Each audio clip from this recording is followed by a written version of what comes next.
কচাত করে একটা শব্দ হলো, কিন্তু এক কোপেই কাজ হলো না। মকসেদ পরপর আরো দুটো কোপ দিয়ে ডান হাতের কবজিটা শরীর থেকে আলাদা করে ফেলল। এরপর একই পৈশাচিকতায় সে বাঁ হাতটাও কেটে ফেলল। গ্রামের সবচেয়ে অবস্থা সম্পন্ন পরিবার হলো চৌধুরী পরিবার। আজ সেই বাড়ির বড় গিন্নি মারা গেছেন। গত 6 মাস ধরে তিনি কঠিন রোগে শয্যাশায়ী ছিলেন। কিডনির সমস্যার কারণে তার সারা শরীরে, বিশেষ করে হাত এবং পায়ে প্রচন্ড পানি এসে ফুলে ঢোল হয়ে গিয়েছিল। করিম আর রতন আজ চৌধুরী বাড়িতে এসেছে লাশের গায়ে কাপনের কাপড় পরিয়ে নিয়ে যেতে। বিশাল বাড়ির উঠানে একটা থমথমে পরিবেশ। ভাইজান, চৌধুরী গিন্নির শরীরটা দেখছেন?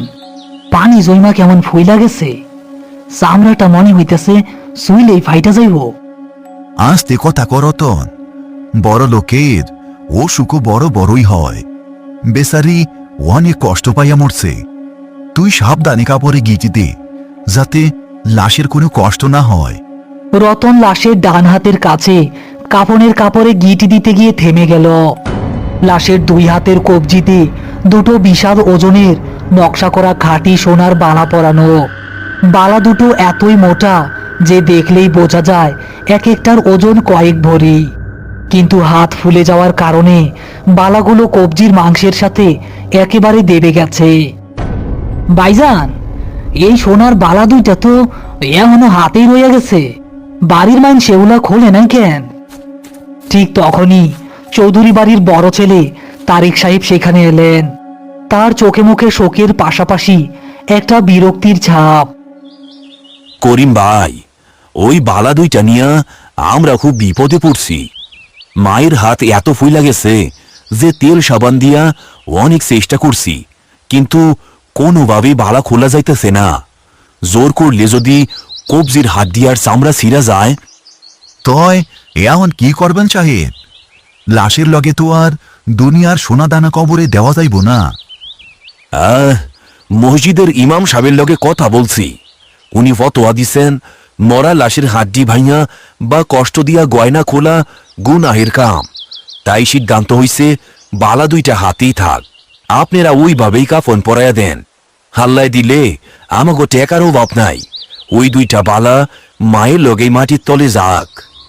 করিম মাথা নেড়ে সম্মতি দিল, কিন্তু উঠানের এক কোনায় দাঁড়িয়ে এসব কথা শুনছিল মকসেদ। মকসেদ চৌধুরী বাড়ির দূর সম্পর্কের এক আত্মীয়, কিন্তু স্বভাবে চরম লোভী, ধরিবাজ আর জোয়ারি। ঋণের দায়ে তার গলা পর্যন্ত ডুবে আছে। লাশের হাতের ওই চকচকে মোটা সোনার বালা দুটো দেখে মকসেদের চোখ লোভে চকচক করে উঠল।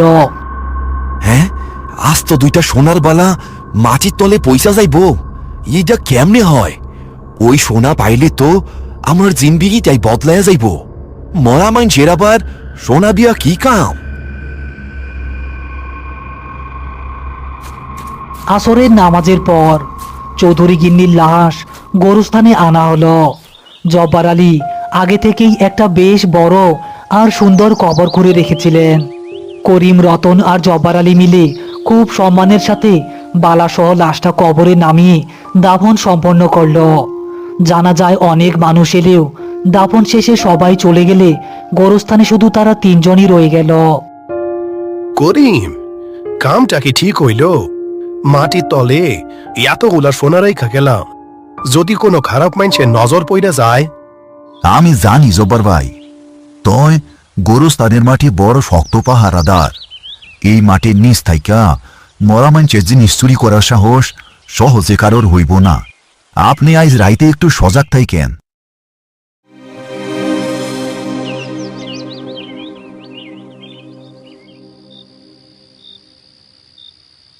রাত তখন প্রায় 2:30।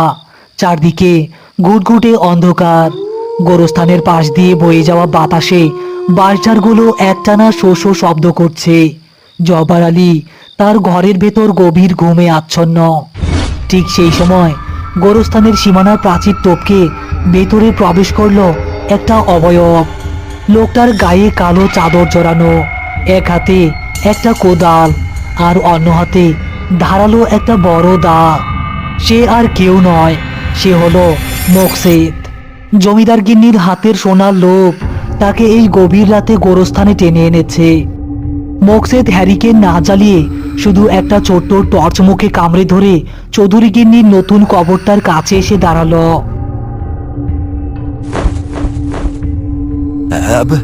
মাফ কইরা দিয়েন গিন্নিমা, আপনি একটু আর এইগুলার কোনো দরকার নাই।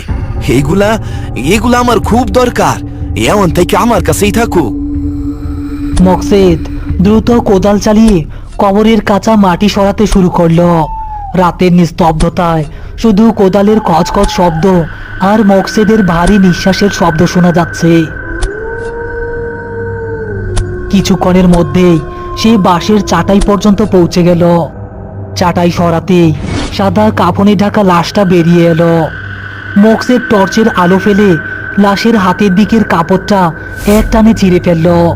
সেই নিস্তব্ধ অন্ধকারের মধ্যেও সোনার বালা দুটো টর্চের আলোয় ঝিকমিক করে উঠল। মোকসেদ হাত বাড়িয়ে বালা দুটো খোলার চেষ্টা করল, কিন্তু তারেক সাহেব ঠিকই বলেছিলেন, হাত ফুলে বালাগুলো মাংসে এমনভাবে দেবে আছে যে একটুও নড়ছে না। হ্যাঁ, এমনে বাইর হইবি না তুই, খারা আমি ব্যবস্থা করতাছি। মোকসেদ কোদালটা পাশে রেখে তার কোমরে গোজা সেই ধারালো বড় দাটা হাতে নিল। মানুষের প্রতি সামান্যতম মায়া বা সম্মান তার ভেতরে নেই, আছে শুধু অন্ধ লোভ। সে দাটা উঁচিয়ে ধরে লাশের ডান হাতের কবজিতে সজোরে এক কোপ বসালো। কচাত করে একটা শব্দ হলো, কিন্তু এক কোপেই কাজ হলো না। মোকসেদ পরপর আরো দুটো কোপ দিয়ে ডান হাতের কবজিটা শরীর থেকে আলাদা করে ফেলল। এরপর একই পৈশাচিকতায় সে বাঁ হাতটাও কেটে ফেলল। মোকসেদ কাটা হাত দুটো থেকে রক্তমাখা সোনার বালা দুটো জোর করে টেনে বের করে আনলো। সোনার স্পর্শ পেয়ে তার মুখে এক বিকৃত হাসি ফুটে উঠল।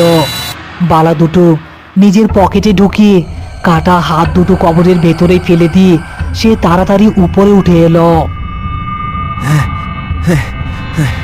কাম শেষ, এখন জলদি মাটি চাপা দিয়া পালাইতে হইব। মোকসেদ কোদাল দিয়ে মাটিগুলো আবার কবরে ফেলতে যাবে, ঠিক এমন সময় খুব স্পষ্ট একটা শব্দ তার কানে ভেসে এলো। সোনার বালা একে অপরের সাথে বাড়ি খেলে যেমন শব্দ হয়, ঠিক তেমন শব্দ।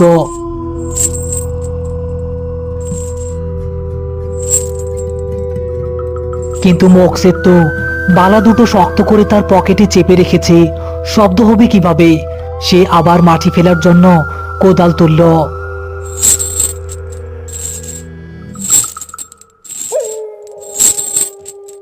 আমার হাত, আমার হাত। এবার শব্দটা একদম তার পায়ের নিচ থেকে কবরের ভেতর থেকে এলো। মোকসেদ ভয়ে ভয়ে তার টর্চের আলোটা কবরের ভেতরে ফেলল। কবরের ভেতরে যা দেখতে পেল তাতে মোকসেদের গায়ের রক্ত বরফ হয়ে গেল। লাশের শরীরটা স্থির হয়ে শুয়ে আছে ঠিকই, কিন্তু যে দুটো হাত সে কেটে আলাদা করেছিল, সেই রক্তমাখা কাটা হাত দুটো লাশের পাশ থেকে অনেকটা জ্যান্ত মাকড়সার মতো কবরের দেয়াল বেয়ে ওপরের দিকে ঠিক মোকসেদের দিকে উঠে আসতে শুরু করলো। ইয়াল্লা, এইটা কি? মরা মানুষের কাটা হাত নড়তাছে কেমনে? মোকসেদ টর্চ লাইটের আলোতে স্পষ্ট দেখতে পেল কবরের দেয়াল বেয়ে ওঠা সেই কাটা হাত দুটোর আঙুলগুলো এমনভাবে নড়ছে যেন সেগুলো দুটো বিশাল রক্তমাখা মাকড়সা। হাত দুটো কবরের কানায় পৌঁছে মোকসেদের পায়ের দিকে দ্রুত এগিয়ে আসতে লাগলো। মোকসেদের গলার কাছটা শুকিয়ে কাঠ হয়ে গেল। সে আর এক মুহূর্ত দাঁড়ালো না, টর্চ লাইট আর কোদাল সেখানেই ফেলে দিয়ে পকেটের সোনার বালা দুটো শক্ত করে ধরে সে গোরস্থানের সীমানা প্রাচীর দিয়ে দৌড় দিল। আমার হাত, আমার হাত দিয়া যা, দিয়া যা। মোকসেদ দৌড়াচ্ছে, কিন্তু তার মনে হচ্ছে পেছন থেকে সেই রিমঝিম শব্দটা তাকে তাড়া করে আসছে। সে একবারও পেছন ফিরে তাকানোর সাহস করল না। সীমানার দেয়াল টপকে সে এক নিঃশ্বাসে গ্রামের রাস্তায় এসে পড়ল।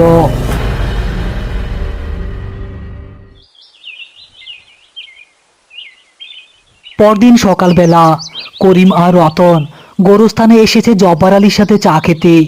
জব্বার আলীর মুখটা আজ খুব থমথমে। জব্বার ভাই, আপনার কি হয়েছে? মুখটা এমন অন্ধকার কইরা রাখছেন কেন? হ্যাঁ করিম, কাইল রাইতে যা ডর করছিলাম তাই হইছে। গোরস্থানে চুরি হইছে। চুরি? কি চুরি হয়েছে ভাইজান?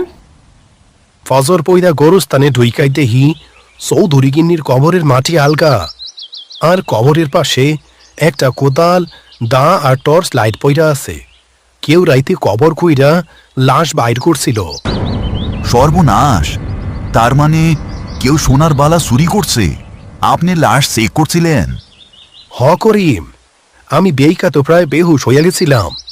জালিম চোরটা শুধু বালা নেয় নাই, লাশের দুইটা হাতের কবজি দা দিয়া কুপাইয়া কাইটা নিয়া গেছে।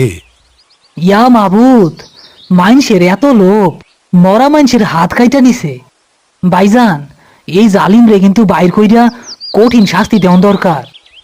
শাস্তি আমাকে দিতে হইব না রে রতন। যে মানুষ মরা লাশের হাত কাটে তার শাস্তি এই দুনিয়াতেই শুরু হইয়া যায়। আমি নিশ্চিত যে এই কাম করছে সে খুব তাড়াতাড়ি আমাগো কাছে এসা ধরা দিব। গত 3 দিন ধরে মোকসেদ তার ঘরের দরজা বন্ধ করে বসে আছে। বালা দুটো সে তার পুরনো ট্রাঙ্কে লুকিয়ে রেখেছে, কিন্তু সে কিছুতেই শান্তিতে নেই। প্রথম রাতের পর থেকে অদ্ভুত সব ঘটনা তাকে তাড়া করে ফিরছে। মোকসেদ খাটে শুয়ে আছে, তার চোখ দুটো লাল, চেহারায় চরম ক্লান্তি আর আতঙ্ক। সে যখনই চোখ বন্ধ করে তখনই তার কানে সেই রিমঝিম শব্দটা বেজে ওঠে।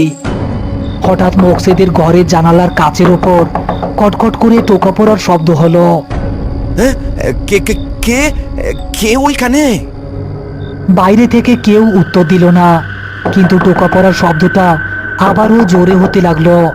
মোকসেদ ধীরে ধীরে জানালার কাছে গিয়ে উকি দিল। বাইরে কেউ নেই, কিন্তু জানালার কাচের ওপর স্পষ্ট দুটো হাতের ছাপ লেগে আছে, আর সেই ছাপ থেকে তাজা রক্ত গড়িয়ে পড়ছে। মোকসেদ চিৎকার করে পিছিয়ে এলো।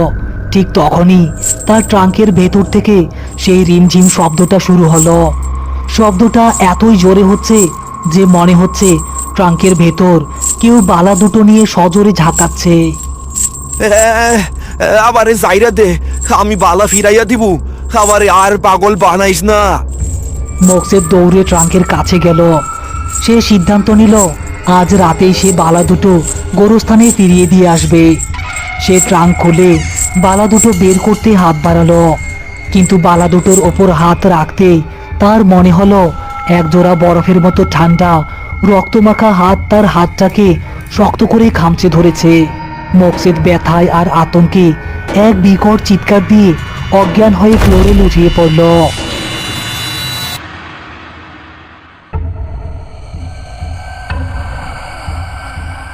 পরদিন সকালবেলা করিম আর রতন গোরস্থানের গেটে বসে আছে। হঠাৎ তারা দেখলো গ্রামের কয়েকজন লোক ধরাধরি করে একজনকে নিয়ে আসছে। লোকটার মুখ দিয়ে গ্যাজলা বের হচ্ছে, আর সে পাগলের মতো প্রলাপ বকছে। লোকগুলো তাকে গোরস্থানের গেটে নামিয়ে রাখলো। করিম দেখলো লোকটা আর কেউ নয়, মোকসেদ। আমার হাত কাইটা নিয়ে যাইতাছে। রিনিক জিনিক, ওই যে আইতাছে। আমারে বাঁচাও করিম ভাই, আমারে বাঁচাও।